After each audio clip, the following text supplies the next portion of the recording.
SC/ST reservation पर supreme court का एक ऐतिहासिक फैसला। नमस्कार, मैं श्री राउत और आप देख रहे हैं खोजीनार।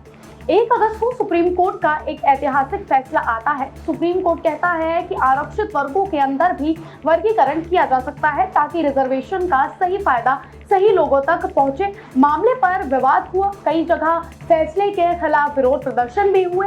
कई वर्ग थे जो आंतरिक वर्गीकरण से खुश नहीं थे, इसलिए फैसले के खिलाफ रिव्यू पिटीशन भी दायर की गई। यानी कोर्ट से कहा गया कि आप इस फैसले की तार्किकता पर एक बार फिर से विचार कीजिए, मगर 7 जजों की बेंच ने रिव्यू के गुहार को खारिज कर दिया। ये अपडेट आई है 4 अक्टूबर को, यानी असल फैसले के लगभग 2 महीनों के बाद। हालांकि रिव्यू पिटीशन रिजेक्ट करने का जजमेंट सुप्रीम कोर्ट ने 24 सितंबर को ही लिख दिया था। सुप्रीम कोर्ट ने क्यों अपने फैसले को रिव्यू करने से इनकार कर दिया, रिव्यू पर विचार करने वाले कौन कौन से जज थे और इसके आगे कौन कौन सी संभावनाएं हैं, इन सवालों के जवाब के साथ साथ आपको मामले की पूरी डिटेल्स भी बताएंगे। लेकिन शुरुआत केस के बैकग्राउंड से सुप्रीम कोर्ट से मांग की गई कि रिजर्व कैटेगरी में भी एक सब क्लासिफिकेशन होना चाहिए, यानी उप वर्गीकरण, ताकि जो लोग सामाजिक तौर पर आगे बढ़ गए हैं और आर्थिक रूप से मजबूत हो चुके हैं, उन लोगों को रिजर्वेशन का लाभ न मिले, बल्कि रिजर्वेशन से केवल उन लोगों का भला हो जो अब भी पिछड़े रह गए हैं।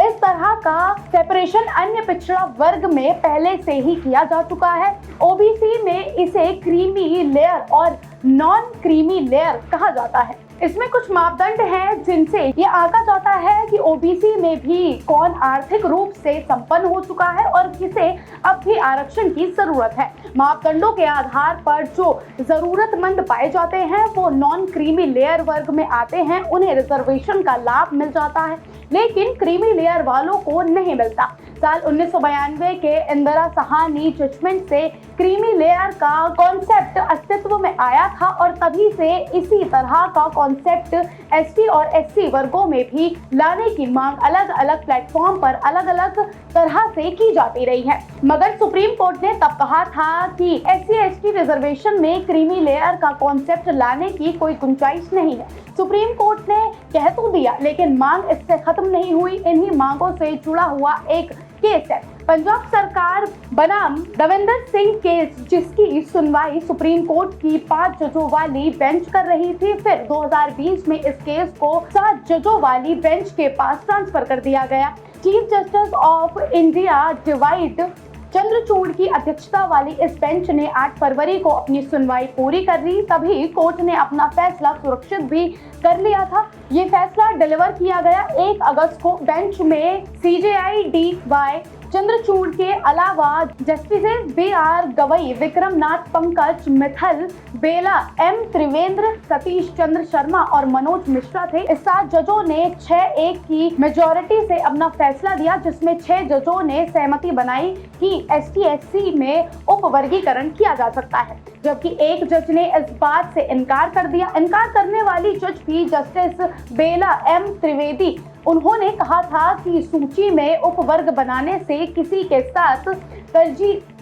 तरजीह का व्यवहार किया जाएगा। इससे उसी श्रेणी में आने वाले अन्य वर्गों को अपने लाभों से वंचित रहना पड़ेगा। हालांकि जस्टिस त्रिवेदी का ओपिनियन अल्पमत में था, इसीलिए जजमेंट इस आधार पर नहीं हुआ। जजमेंट हुआ बाकी 6 जजों के ओपिनियन के आधार पर, जो बहुमत में था। इसके मुताबिक जजमेंट में ये बात ठहराई गई कि अगर पिछड़ों में भी हम ज्यादा पिछड़े लोगों को लाभ देना चाहते हैं तो उन्हें सब क्लासिफाई किया जा सकता है।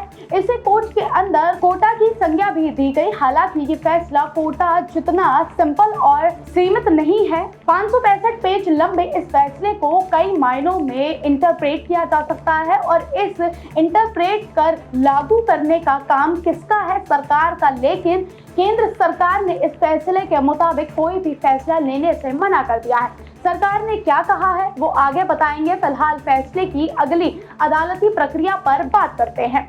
सुप्रीम कोर्ट ने फैसले से अगर कोई पार्टी संतुष्ट नहीं होती है तो अगला चरण होता है रिव्यू पिटीशन फाइल करने का। तो रिव्यू पिटीशन भी फाइल किए गए, मगर रिव्यू पिटीशन पर ओपन कोर्ट सुनवाई नहीं होती। इन पिटीशन पर पहले जजेस चैम्बर के अंदर बैठकर गौर किया जाता है। इसमें एक ये भी है कि जिन जजों ने ओरिजिनल फैसला दिया था उन्हीं जजों की बेंच उनसे संबंधित रिव्यू पिटीशन भी देखती है।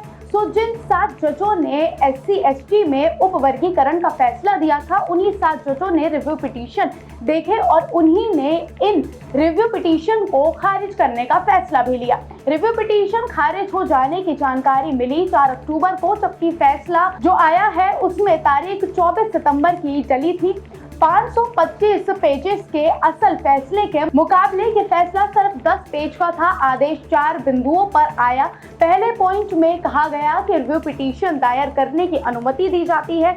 दूसरे पॉइंट में लिखा गया था कि इन पिटीशन को ओपन कोर्ट में सुने जाने का आवेदन खारिज किया जाता है। तीसरे में कहा गया कि रिव्यू पिटीशन दायर करने में हुई देरी को माफ किया गया और चौथे पॉइंट सबसे अहम था। चौथे पॉइंट में कोर्ट ने कहा कि रिव्यू पिटीशन पर गौर करने पर यह पाया गया कि रिकॉर्ड में कोई त्रुटि नहीं है। सुप्रीम कोर्ट रूल्स 2013 के ऑर्डर नंबर 47 के तहत ये मामला पुनर्विचार के लिए स्थापित नहीं होता है, इसलिए रिव्यू पिटीशन यानी पुनर्विचार याचिकाएं खारिज की जाती है। अब रिव्यू पिटीशन तो खारिज हो गई है, आगे क्यूरेटिव पिटीशन का भी एक ऑप्शन खुला हुआ है, मगर ये वाला ऑप्शन अपनाना थोड़ा कठिन और पेचीदा है। जब उसे अपनाया जाएगा तब उस पर भी विस्तृत चर्चा करें। अभी आपको इस मामले में मोदी सरकार का स्टैंड बताते हैं। 1 अगस्त को आए असल फैसले के 8 दिन बाद 9 अगस्त को मोदी सरकार की ओर से प्रेस कॉन्फ्रेंस की गई। ये कॉन्फ्रेंस मोदी कैबिनेट के बैठक के बाद आयोजित की गई थी। इसमें सूचना एवं प्रसारण मंत्री अश्विनी वैष्णव ने प्रेस को संबोधित करते हुए केंद्र सरकार के फैसले के बारे में बताया। उन्होंने कहा यह सरकार बाबा साहेब भीमराव अंबेडकर के दिए संविधान के लिए प्रतिबद्ध है। बाबा साहेब के संविधान में क्रीमी लेयर का कोई प्रावधान नहीं है। कैबिनेट ने अच्छी तरह सोचकर निर्णय लिया है कि आरक्षण बाबा साहेब के संविधान के मुताबिक ही दिया जाएगा, यानी केंद्रीय मंत्री ने सरकार का वर्तमान स्टैंडर्ड एकदम क्लियर कर दिया है। वर्तमान इसलिए क्योंकि स्टैंडर्ड बदल भी सकता है, क्योंकि सुप्रीम कोर्ट का आदेश तो अब भी वही का वही है। सरकार जब चाहे तब अपने फैसले को बदल सकती है और सुप्रीम कोर्ट के आदेश के मुताबिक जाने का रास्ता अपना सकती है। दूसरे शब्दों में कहें तो SC और ST वर्गों में उपवर्गीकरण यानी सब क्लासिफिकेशन का रास्ता सरकार के पास तब तक खुला हुआ है जब तक सुप्रीम कोर्ट अपना फैसला बदल नहीं लेता। मगर हालिया अपडेट तो यही है कि सुप्रीम कोर्ट ने फैसले पर रिव्यू करने से मना कर दिया है। तो ये थी हमारी आज की खास रिपोर्ट। बाकी खबरों के लिए बने रहिए हमारे साथ और देखते रहिए खोजी नारे।